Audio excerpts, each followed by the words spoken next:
இன்று மாசி மாத சர்வ அமாவாசையை முன்னிட்டு மலேசியாவில் இருக்கிற அன்பை சிவம் குழு உறுப்பினர்கள் சார்பாக ஒரு கிராமத்தில் இருக்கிற மக்களுக்கு காலை உணவு வழங்கப்பட்டது. அந்த மக்கள் குழந்தைங்கள் எல்லாருமே ரொம்ப சந்தோஷமா வயிறார அந்த உணவை வாங்கி சாப்பிட்டாங்க. காலையிலே பள்ளி போகிற குழந்தைங்களுக்கும் ஏதாவது வேலை கிடைக்குமான்னு செல்கிற அந்த மக்களுக்குமே காலையிலே கிடைச்ச இந்த உணவு அவங்க வயிறையும் மனசையும் நிறைஞ்சு அவங்களோட வாழ்த்துக்கள் அன்பை சிவம் குழு உறுப்பினர்கள் அனைவருக்குமே பல மடங்கு ஆசீர்வாதங்கள்லாம் நிச்சயமாக கிடைக்கும். இத்தனை பேரோட அன்னதானத்துக்கு உதவி பண்ணியிருந்த அன்பை சிவம் குழு உறுப்பினர்கள் அனைவருக்குமே அந்த ஊர் மக்கள் சார்பாகவும் ஆர்த்தி ஃபவுண்டேஷன் சார்பாகவும் மனமார்ந்த நன்றியை தெரிவிச்சுக்கிறோம்.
அன்பே சிவம், நீ எங்கள் ஊருக்கு வந்து உணவு கொடுத்துட்டு நன்றி.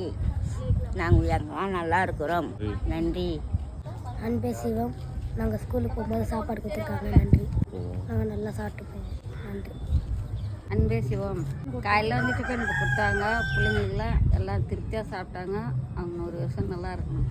அன்பே சிவம், நான் ஸ்கூலுக்கு போகிற டைமில் சாப்பாடு சாப்பிட்டேன், இட்லி தான் சாப்பிட்டேன், தேங்க்யூ.